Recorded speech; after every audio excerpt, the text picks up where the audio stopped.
So if you have the, I call it the skinny one, but I believe it's called the Presta. The fatter ones are the Schrader. But skinny ones, fat ones, ones that are in your car tire, whatever you call it. So for mine, I have to undo the noggy, and then I can just let the air out. Okay. Now, for mine, there's actually a little, for these skinny ones, they actually have this little thing here. So the bottom part is threaded. The bigger ones don't have that. So now, okay. So I always want to start on the opposite. So I want to actually start taking it off at the top here when I put this at the bottom. So some really experienced people might use their hands the whole way, but that's why you have tire levers or tire irons. A tire lever and tire irons is the same word.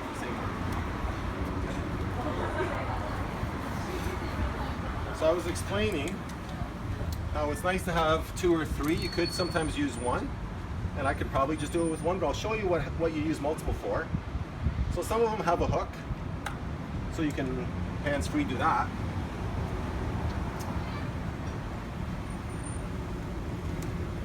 So all I'm doing is getting under the tire bead. So sometimes it's hard to do one while it's out. So I'll actually put them in like so, and then push them both out at the same time. Okay? And now I could try the third one, but it's just easier just for me. I've got the strength. Maybe somebody that doesn't have, that has maybe, you know, if you have arthritis or just weak fingers, you might do a third one. So I'm just using this. I could actually use my hands. It's just quicker with the tire iron. I'm just showing you that you could use your hands. It's just slower. So I'm just going to speed up and do this all the way around. I think with the hot weather, it started melting my tire onto my rim. Sheesh. It should be easier than this. Okay. So now I've got all the way around off. So again, I'm going to start on the opposite. So if the valve is down there, I'm going to start up here. I'm just going to take this out. Now, if it was really flat, I might not be careful. I could just rip it out. But I actually want to use this again, so I don't want to wreck it. I think it's actually stuck on the inside of my tire. It's good to see you struggling. Well, because that means... Yeah, so if we encounter if I'm the same struggling, thing, then I won't be discouraged. Yeah.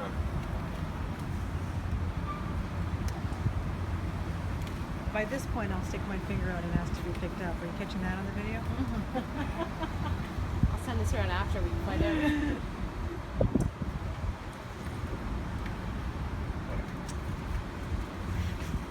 I'd still be trying to work the levers in. Yeah. Well, I should have had you do it. We can do it a couple times. Hello. Hey. Hi, Andrew. Oh, the demonstration. This is a demonstration, yeah. So I think it's just because it's been here for so long, it's been extra tough. So now I'm right at the top. What's that called on the inside? Like you're just tube? This is the inner tube. You know how the big ones for the, you know, you can blow up for the ribbons and stuff? Okay. Okay, so if for somehow, by accident, the whole thing comes off for whatever reason, all you actually have to do is just sort of put half of it on again. That's all. There's no big deal. Because you sort of want one side on and one side off to put the inner tube on. Now, some mechanics, believe it or not, actually like to put the whole thing on at the same time. So again, no right, no wrong. It's whatever you're used to. See, for me, see how it's sort of curvy? Like, it's really hard to get it inside, so some mechanics, they'll put the inner tube inside the tire and somehow put the whole thing on. Okay? So I just find it doesn't work that well. So again, I'm just going to put half of it on. And these are older tires, so it's easier to work with. Brand new tires are stiffer. So one time a girl came to where we were swimming with her tire, and 3 of us guys took a really, really long time to try to get her tire off.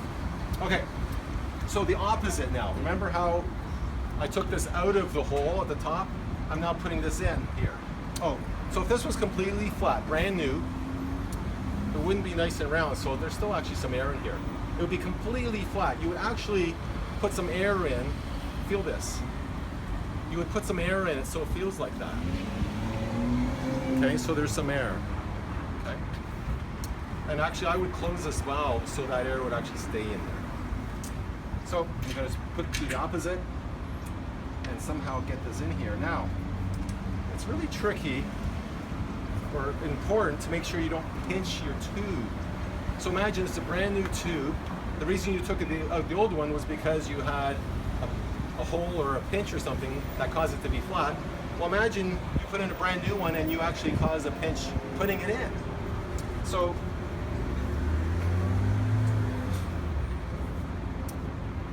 all I'm doing is I'm looking inside here, and you can see how the inner tube is right there. Do you see it? Yeah. So I'm just going to make sure it's sort of over the center of the rim before I start it's called seating the bead of the tire. Okay. So I'm starting at the valve because it's the opposite. Before I took it off from the opposite of the valve until I got to here. So now I'm doing the opposite. I'm making sure that I'm sort of going all the way around equally. So I could be sitting, this could be on my lap if I was sitting down in my living room. I like to do it in the comfort as opposed to the curbside where you actually got your flat. So, you see how the valve sort of looks crooked? Yeah. It doesn't look perpendicular. You can still sort of adjust it before you finish things up. How much of an issue is that? I don't like it. I think it's putting pressure on the valve. So sometimes you get flats somewhere, but sometimes you get right where the valve joins the tire. Okay. So I'm just sort of going to massage it a bit. I could actually undo it a bit, just to straighten it a bit.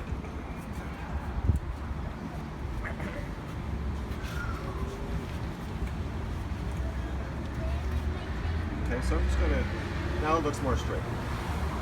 Would you agree? Yeah.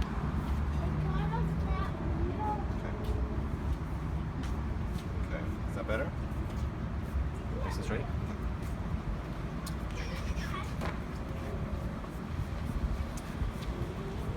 Looks pretty good.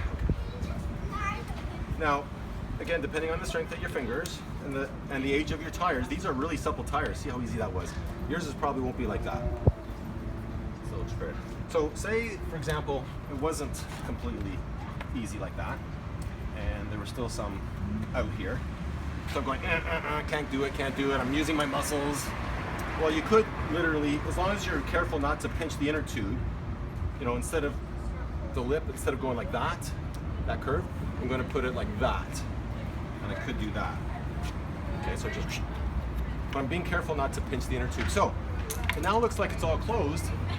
I could still have pinched my inner tube, because remember, the inner tube is flat. So what I'm checking for, again, start at a point of reference where you know that you've gone a complete circle around. I'm sort of looking in between. It's hard because everything's black. Some people have different colors on the inside. They might have silver or yellow. So what I'm doing is I'm just going to do this. I'm peeking to see if there's any inner tube. Do you want to take a look here? Do you want to do this? If you don't see an inner tube, you're fine. Right, as long as you don't see your inner tube. So I'm going to go all the way around. So you have to do both sides of. So you could either go both sides like this, looky like this all the way around, or you can do one side around and then do this all the way around. Whatever way you know is good for you. So I'm pretty confident it's pretty good. But a friend of mine, he went through 3 inner tubes just because he wasn't careful of that one step. That one step right there cost him 3 inner tubes. Okay. Was he carrying 3 inner tubes? Yeah, we have a bunch. We normally have at least 2 in there, if not more. And of course, you could patch them up. Okay, so all I'm going to do now is pump up the tire. So you should know your numbers. I know mine's 120. Okay. It says right here 8.5 barometric pressure or 120. So hopefully you know yours.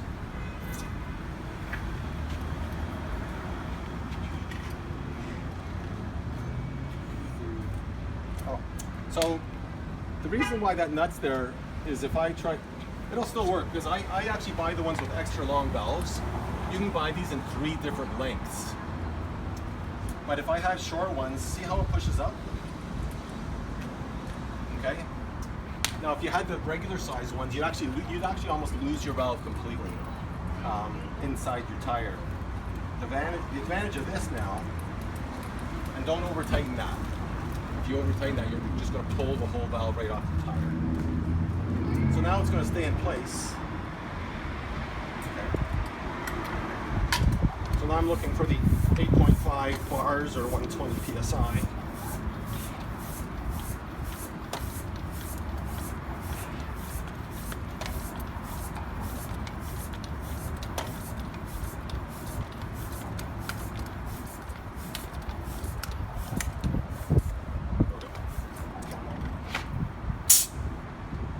Look how much gap over there is now after I pumped it up. You know. Okay, but again, I don't do it over tight. The valve, this release can be on either side of the bike. It's nice to have it on the same side, front and back. Just sort of rule of thumb. I have to watch the video on the road as I'm doing this. Close the quick release, close the brakes. I'm all set. If you had a garbage inner tube, don't leave it on the side of the road.